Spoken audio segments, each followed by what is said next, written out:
Coming up, as the Detroit Pistons handled the New York Knicks a loss on Monday night, leveling the first-round playoff series, we take a look at the performance of one Mikal Bridges and if, in fact, all Nets fans should be sending a love letter to one Sean Marks for his shrewd trade dealings. We dive in, coming up next.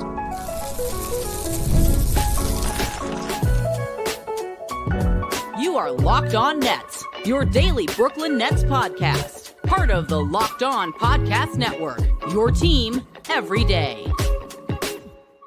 Yes, my friends, it is the Locked On Nets podcast right here on the Locked On Podcast Network. It's your team, the Brooklyn Nets, every single day. He's Doug Norrie. I'm Adam Marbeck. We thank you, as always, for making us your first listen of the day. We're 100% free on all those great platforms. And let you know, today's episode is brought to you by Gametime. Download the Gametime app, create an account, and use promo code LOCKEDONNBA for $20 off your first purchase. And Doug, this is not going to be a troll fest about Mikal Bridges and whether or not he is not the player that the Knicks traded for with all of those assets.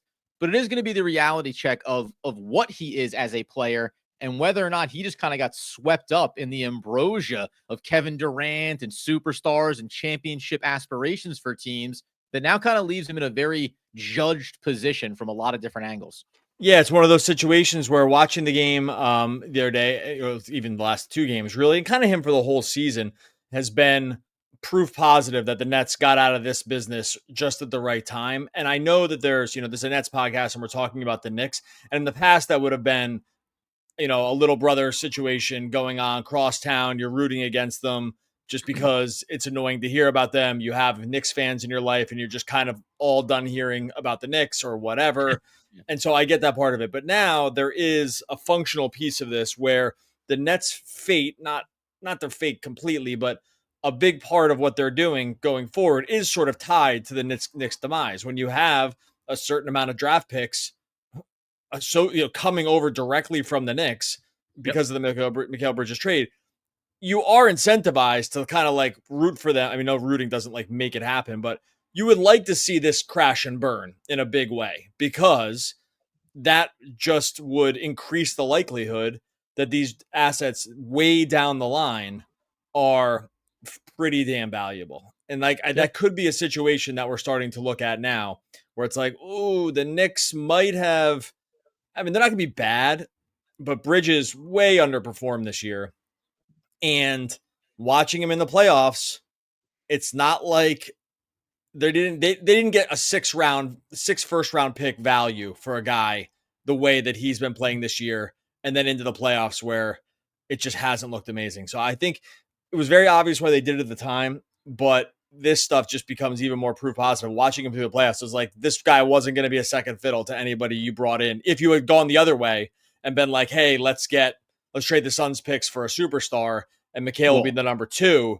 It's like, no, that wouldn't have been the right move. And I think that we're going to probably start seeing that play out here for New York over the next couple of years. Yeah, you know what's funny because there's a lot of different things here, including like the stat lines at a high level for Mikal Bridges. But you just touched on that there. The other side of this coin is that the Brooklyn Nets did keep Mikal Bridges, and maybe you just painted the worst of all scenarios where they go after the superstar, and then you realize that Mikal Bridges can only be the third best player, maybe only the fourth best player on a championship caliber team. And then you have to keep throwing more assets to go and acquire that, right? So now the Nets get to sit here and say, we have all these picks. You mentioned looking out into the future here where you get the Knicks pick in this upcoming draft. You're also going to see the Knicks picks come in 2027. You're going to see them also come in all the way down, good Lord, the road here into 2029. So, and beyond that as well. But to be able to sit here and say, whatever the Knicks are going to be over the next couple of seasons, and we've already heard how if this doesn't go quite right, then they'll start pursuing other superstars. With what assets, I'm not entirely sure how they would accomplish that now at this point, but it looks like the Knicks are very much on the razor's edge of either this succeeds as we are constructed, or we're going to have a very interesting path going forward, which makes the Nets feel like in all of the moves that Sean Marks has made, some picks rose, some picks have fallen and look less valuable than they once did. Their own picks look less valuable. At least it feels like they have some really high potential draft picks coming in the door over the next few seasons. A lot of things can happen between here and there. Specifically when it comes to Mikal, I'll just say, here's the funny thing. On a very high level, listen, second in Defensive Player of the Year voting back in 2021-22. Okay. He's only scored 20 plus points and he narrowly got there in 22-23. and then 26 points in the 27 games coming over from the trade with Phoenix. This season was his best year from the field, going all the way back to 2020, 2021, almost 60% from the field. 3-point dropped off a bit, still over 35% though. 17 plus point score. Like, this is who he is. The part of it where his defensive game is not as cannot be as relied upon as you would have assumed, as he was being touted to be, even when he came over from Phoenix to Brooklyn. We saw that erosion. And I think at the time of the trade for the Knicks, that fan base rightfully thought they were bringing in this supporting player that would do certain things. He's not that guy basically across the board. And again, I'll say it like I said at the top, I think a lot of the hype around Mikal build him to be something more than he probably ever proved to be consistently in any of his time across Phoenix or Brooklyn. Oh, yeah, for sure. And the Nets fans could already, I mean, if you watched him last year, you could already see it coming, right? Like, he really, he wasn't defending at a super high level. And there was just, that's not even a hot take. It's like, he wasn't any kind of a lockdown defender, like, okay with the help stuff. They couldn't really stick to other teams' best players on. He did not get, like, even early in the season, he didn't get other teams' best guys. Dinwiddie got some of those guys. Like, before they even traded him, like, that wasn't the kind of assignments he was getting. And even when he did get those assignments, it just didn't go very well. And we've seen this year too, that like, that was just the case again. He just wasn't like bringing it in like any kind of form or fashion that would make you think that he was in any way living up close to having been that defensive player of the year. Now, he wasn't the defensive player of the year, but like, just being even in that conversation, which feels very long ago. Like, it feels even being totally talked about as like a top 20 defender would feel like that would be, hey, you're at least in the discussion. You don't mention him. He does not get mentioned in that vein anymore in terms of what his play looks like on that end of the court. No, not at all. Not at all. And to the point where it really gets accentuated when you watch him in the playoff series and the other team has some like real guys that they're having problems with, and he doesn't have any of those assignments. Like, OG gets the Cade assignment. Like, their Bridges isn't anywhere close to that. So he started the first series on him, and it just like, it's not predictably doesn't go very well. And so it's not like he's a top tier defender anymore. And then the offensive stuff, I mean, I know you kind of said it was like, okay, it was a drop off. The field goal percentage was better, which makes sense because the offense was better.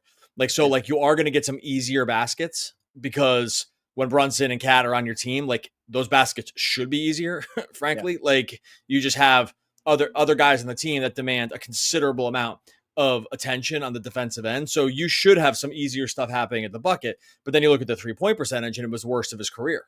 Well, I mean, second worst, his rookie season. His rookie season was worse. But like, basically, like, but that really shouldn't track because those looks should be easier too.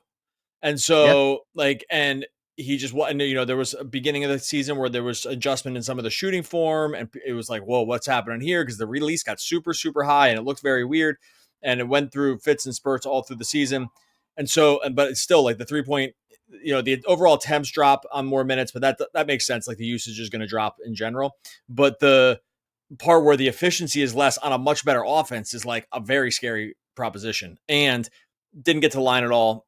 Wasn't really getting there a ton anyway, and that completely faded away because he was basically just a catch and shoot guy and maybe some mid-range stuff. So I think if you're looking at this, I just can't see how you can make like a Super Bowl case for, well, you can never make the case that the Nets didn't extract like full value. Like, that ship is totally sailed. It's like, even a dyed in the wool Knicks fan can't make a claim that they got like some super crazy deal with this. The only hope now for your Knicks on the Knicks side of it is that it just doesn't turn into like a Phoenix level disaster. I don't think it's like likely that happens, but well, okay. In a second, we can get into some more of these scenarios, because like, this first round could tell you a lot about sort of like how some of the Knicks' future might be playing out here, especially when it comes to sort of like playoff basketball. We'll get into that here in just one second. Before we get to that, tell you about our friends over at Gametime. Nothing like the atmosphere of an NBA playoff game. Every bucket, every defensive stop, every moment feels huge. It's electric in the arena. Gametime, you'll be part of it without the stress. There you go, of last minute ticket hunting. Gametime makes it fast and easy to get playoff tickets and just like tickets across the board, MLB as well. Even when demand is sky high, prices on the app actually go down as tip-off gets closer. They're the last-minute deals can save you up to 60%. Look, this Knicks series is moving back to Detroit, but they have plenty of baseball stuff going on here over a game time. Phillies at Mets start at $16. Oh my goodness. Blue Jays at Yankees start at 52, a little pricier though over in Yankee Stadium, but that's to be expected. It's still the best deals around when it comes to game time. The all-in pricing means no surprise fees at checkout. What you see is what you pay. Take the guesswork out of buying tickets with Game Time. Download the Game Time app. Create an account. Use the code LOCKEDONNBA for $20 off your first purchase. Terms apply. Again, create an account. Redeem the code LOCKEDON NBA for $20 off. Download Game Time today. Last minute tickets. Lowest prices guaranteed. All right, as we continue today's Locked On Nets episode, talking about the Knicks, the Pistons series, but a lot of Mikal Bridges and what it meant for the Brooklyn Nets to get him off this roster. So the one thing quick pause here. You got to realize that Doug and I are incredibly accurate with our predictions and how we think series are going to play out. Sometimes we're so good, it actually takes the extra game to have it really sink in. So just to get, Detroit winning that second game on the road, it's so funny. It's so funny how playoff series work. When that first game, they have the lead, then it's the massive run from the Knicks. You think, oh, okay, so maybe this series is going to settle to what everyone's talking about. Knicks are the favorite. They're gonna end up handling the series, and it'll end 4-1, and you won't even think back to that first game loss for Detroit. But now, 1-1, going to Detroit, and you can think about how, if not for a big fourth quarter collapse, this could have been the Detroit Pistons going home with a 2-0 series lead against the heavily favored New York Knicks. So while we're talking about Mikal Bridges, there's like a larger narrative around the Knicks and what could happen here, as you were starting to allude to in segment one, about how quickly this thing could crumble apart if it does not go right very soon when it comes to this series against Detroit in the playoffs overall, obviously. Yeah, for sure. We'll get to like that draft haul in a second. That's coming in from New York, but yeah, no, they could easily be down 2-0. I mean, they could be easily up 2-0 too. I mean, it came down to the last couple of possessions. So this is playoff basketball. This has been a good series, and I thought, we thought that Detroit would be able to hang with them. I get a little worried when you see that, like, it's not playoff tested stuff, and they just they allow that huge run in game one. But if you're the Knicks, the reason we're kind of harping on this is like because the Knicks kind of went not all the way in for this year because they have a little bit of a longer time horizon than say Phoenix, right? Like they have some of these guys under contract. I think some of these games will age okay-ish. Like I think Cat will actually age pretty well going forward, even though he gets a little expensive. I think Brunson is still on an incredible deal. Like, so like they don't have some of that same risk. Like they don't have a Bradley Beal type on their team here, right? That's like just going to completely light everything on fire every time he steps on the court. So like, I don't think they have some of those same problems. It's more like, you're waiting for like maybe some like disquiet unhappiness or like this version of the team just isn't good enough to get all the way. Like that's what that's because that's when things start breaking up. It's like when the realization comes that they might be, I don't know. It's like, feels hard to imagine that, but like the version of this is like the realization that, oh, maybe this group can't get all the way there. So then you got to make another change and push your last chips in to kind of like maybe consolidate into some one other player, like move two of these guys for like Durant in the offseason. Like, I don't know the things that can happen when you start, if there's a realization that this team, who I know Knicks fans like thought like this is a championship caliber squad. That was like some of the belief that came out of MSG, that it just might not be there. Again, still very early in the playoffs, but it's like hard to really see how there aren't like some kind of major problems if you're thinking on the highest levels, right? Like that, I think that's where it's really hard to see it. Yeah, and it's funny too, like in fairness to the Knicks, when you look over like so they have their own 2026 first round pick. They have one from Washington, though it's 1 through 10 protected. So that could be interesting when it comes to Washington. Think about rebuilding teams just like the Brooklyn Nets are going to be. And then Nets hold the rights to swap on their 2028 and you get it all the way out to 2030 before they have a first round pick. So not a lot of draft capital necessarily, but it's not as bare as you would think after making a big swing like this. Why? Because they were just able to sign Jalen Brunson. We talked about this with the Brooklyn Nets when it came to Kyrie Irving and Kevin Durant. That, again, reflecting back, you dump this into the bucket for the Dallas Mavericks in terms of bad decisions they've made in recent years. The Jalen Brunson move was an accident there too, not being willing maybe to go the extra mile. The other thing to note is that when you do look at their roster, whether or not Josh Hart has obviously been like heart and soul of their team too, but Mikal Bridges, $25 million. 19.4, still 3 years left, 30-year-old Josh Hart, Mitch Robinson, an expiring 12.9, like 1 year left on his deal. So there is a lot of money that exists there, even having Cat and having Brunson and having OG, that they can probably still do some things and reconfigure this roster if they need to. But you lost DiVincenzo, you made the move for Mikal Bridges. And this is the thing about, I've said it all the time, results over expectations. Well, you've been a 50-win team multiple seasons. The results last year, you thought, okay, decent, but now where's the next step? You make the big moves in the offseason to improve your team in a significant way, you think. Now it's about expectations looks like they could potentially, whether they get out of this round against Detroit or not, maybe the expectations are going to outweigh the results. And then all of a sudden franchises start to get a little bit panicky about what they need to do, rather than maybe looking at their roster and saying, hey, listen, championship, that's the goal here. We have Karl-Anthony Towns. We have OG. We have Brunson.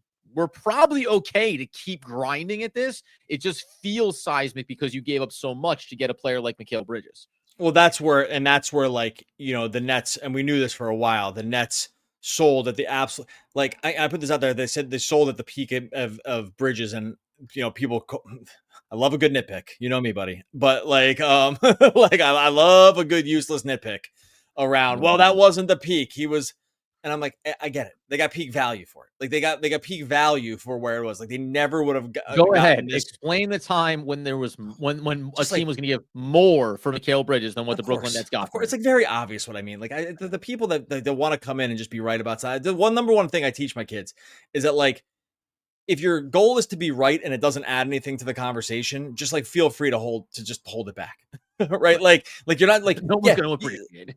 Like no, everyone hates it. Like okay, yeah, maybe someone made like a minor error. Did it bring anything to the conversation to like just correct them and bring everything to a screeching halt? Of course not. Of course not. So let's just get rid of that part. Everyone could just do a little bit better by doing 50 to 100% less of that. Anyway, so they sold, they sold at peak value for, at the time where like just no one else would have, like, thank goodness everything just got rearranged and they just got like, Turn River 2 outer that this one team that was across town was like, oh my God, like they just need to have this guy because he's born like he's boys with all of them, and they just like spike it on the river and just take home the whole pot, which is basically what they did, because like no one else is coming around for this many picks.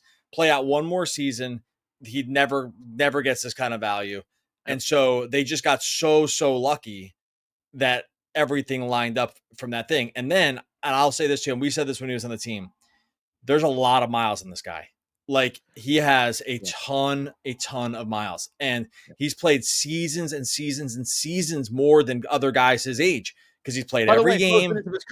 Most minutes of his career per game this season, 37 minutes this season for the Knicks. Most he's ever played in his career in any season, playing all 82 games every single year, as we know. Like that part of it, and we talked about this, he's 28 years old, but we talked about this the second that he came in the door, and how it's awesome to have an Iron Man, and it's great until it's not great. Now, he's managed to stay healthy, and by the way, he's also been injured, as NBA players are, and he plays through it every single time, and he wants to be out there, and he wants to grind it. I don't care, by the way. People that want to nitpick, they stepped on the court for 6 seconds to maintain the streak. Awesome. He still played all of these minutes year over year. So he's probably, when you look at a 28-year-old Mikal Bridges, by NBA standards, you're talking about a 30, 31-year-old body right now, maybe even a little bit older if you think about some of the nicks and dings that his body's taken over the seasons as well.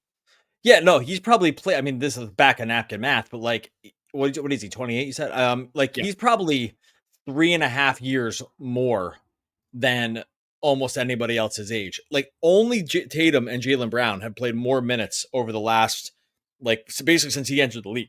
Like, those are the only two guys, because those guys went to like the finals a bunch of years, right? Like, they got to play as many minutes because they just had long playoff runs, were super healthy, and they had long playoff runs.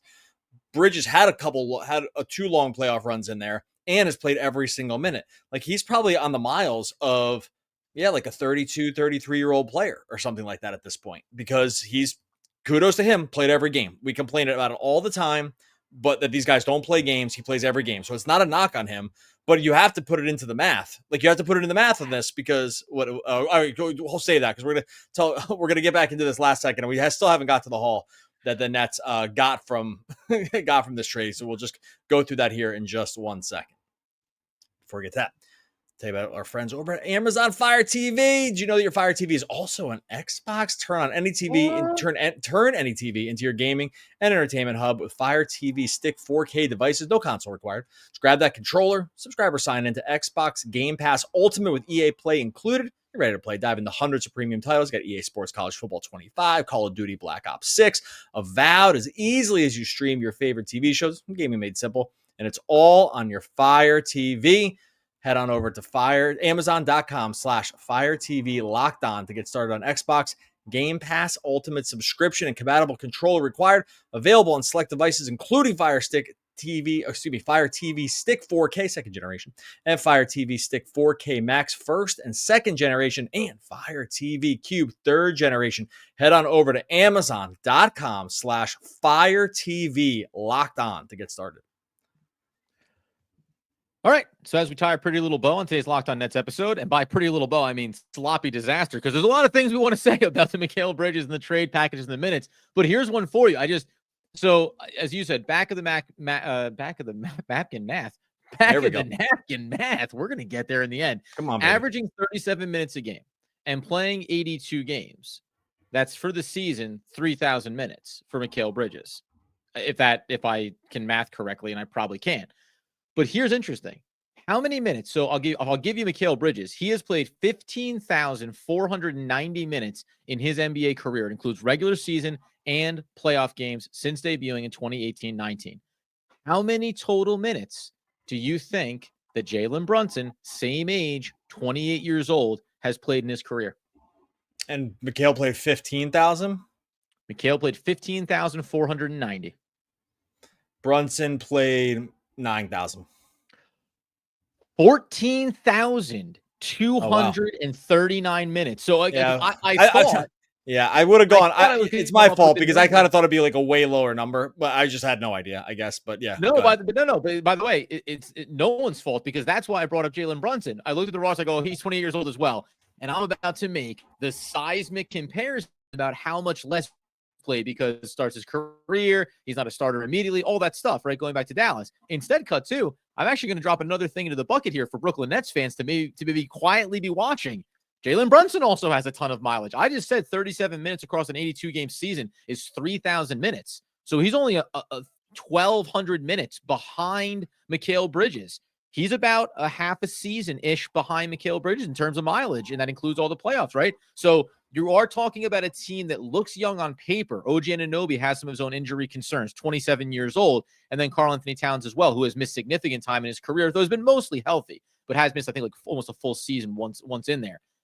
They are a young in age, but maybe old in mileage kind of roster.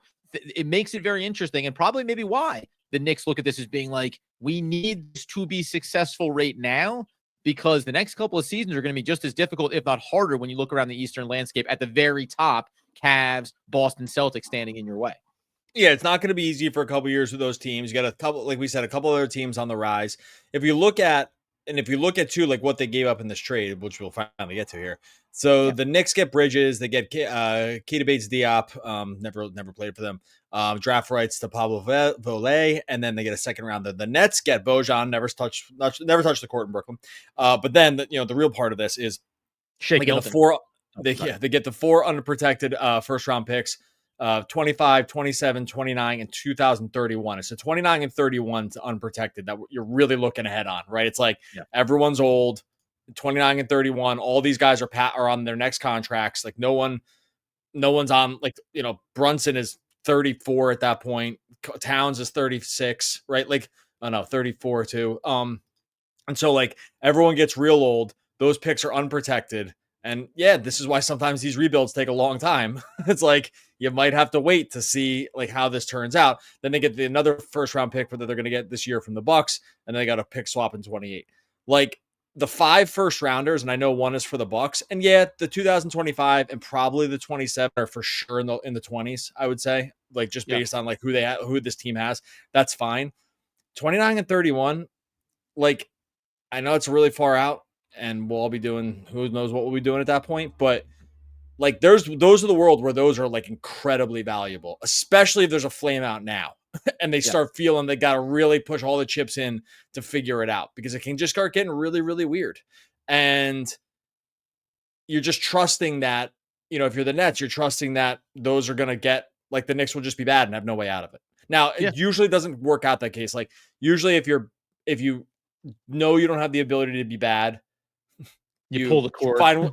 you find ways to not be bad, except when you're the Nets and you give the Rockets the 3rd pick overall in the draft the year before. But other times, Other it situations. works out where you just continue to try because you have no incentive not to.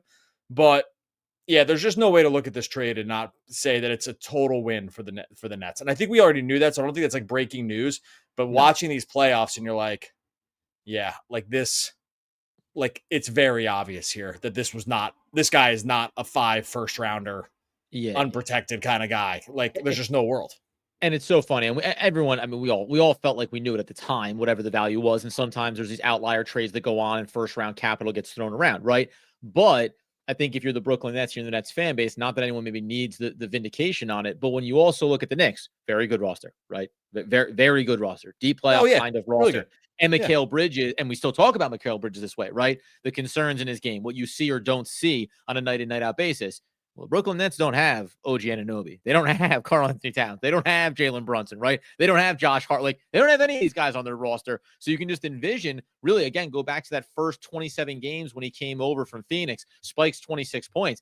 Honestly, like, if they had kept him, we saw the way it looked last year. So I think that it is starting to grind down here on Mikal's body. But the version where, like, Mikal Bridges plays 2, 3, 4 seasons with the Brooklyn Nets and averages like 24, 25 points, it'd be like the biggest kind of probably window dressing, as we talked about with other Nets players, right? How can you trust the numbers sometimes when it's a player doing big things on a bad team? I think we would have been having that type of discussion with Mikal. Obviously, it was already starting to look ugly there last season. Can I blow your mind again here? Because the Nets have won this trade. OG Anunoby has played one more season than Mikal Bridges. How many minutes do you think OG Anunoby has played in his career? Because the benchmark here, that one's got to be low. He was hurt a ton. Okay, so I'll just blow your mind. Don't even bother with the guessing. 15,490 minutes for Mikal Bridges, right?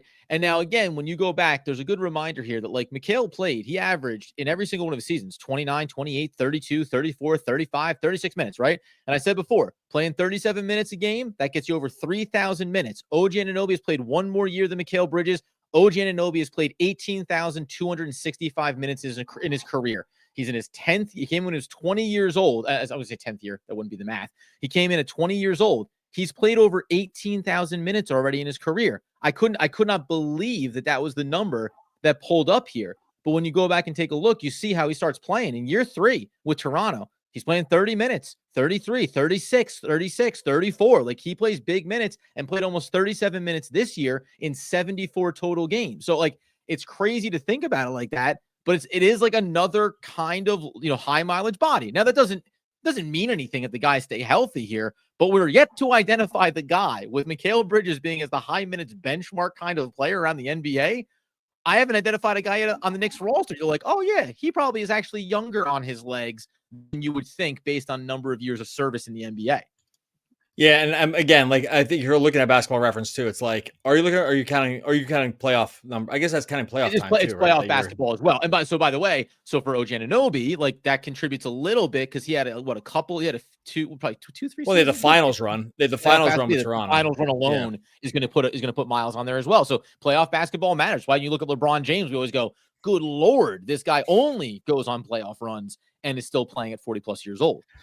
Well, we're wrapping up, and we're going to get accused probably of, like, just riding the Knicks here, even though the Nets are out of it. And I get it. It makes sense. Like, we're a Nets podcast that talked about the Knicks, but in these scenarios, the Nets' fate to some degree is tied to how this team goes. It's not just like wanting to, it's not Schadenfreude or whatever it is, to just, like, want to see someone do poorly. It's like, nah, them being bad helps the Nets. Hit it, and then we'll get out of here.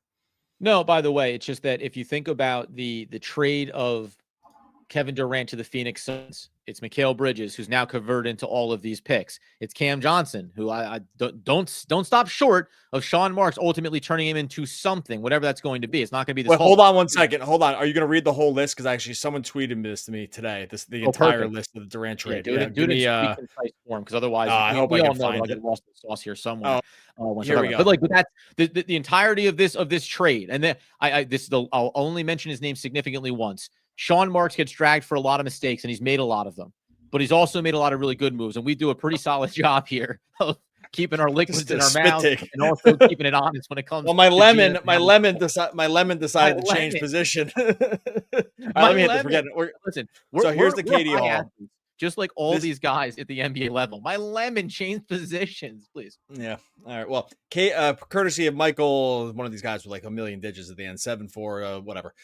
So thanks, Mike MJ over on Twitter. Katie Hall, he said, believes I think this is pretty close, if not the exact thing. Cam Johnson, Zaire Williams, Noah Clowney, or let's just say Derek Whitehead. We'll take the worst of the two, probably. But whatever. One of those two guys, because it was one of those picks. 2 seconds. 2 seconds from Memphis. Controls of the 25 and 26 pick of their own back, 28 Suns swap, and then the four Knicks first rounders and a 28 swap and a Bucks 25 first. I think the Clowney one's wrong, but everyone else I think is correct. Like, I think that but it's just an incredible haul. Like, that's what they got for Durant. They just got good on Sean Marks. Like, that's full value extraction for a situation that went poorly. Sold low on Kyrie, ended up selling low on Harden, made up for it with the Harden trade, or at least got it back, clawed it back to even, like you'd have to say. And by the way, it's probably a whole nother episode here where we talk about spiking the absolute value for Kevin Durant, not because he hasn't still been great, but just, hey, look where he's gone and look at the results, right? Like, sometimes you pull the cord and make a really hard decision and it pays off for you. And in the situation with Mikal Bridges, it felt easy to do that with New York, and it looks like it's going to pay off as well. All right, we're going to get out of here. Make sure you subscribe to Locked On Nets over on YouTube and Spotify, Apple iTunes, wherever you listen. And hit that like and subscribe button. That's the number one way to help the show. Knowledge without mileage equals BS. I cleaned that up from one Henry Rollins. One of the all-time great poets. I'm back again tomorrow talking more Brooklyn Nets basketball. Basketball, yeah!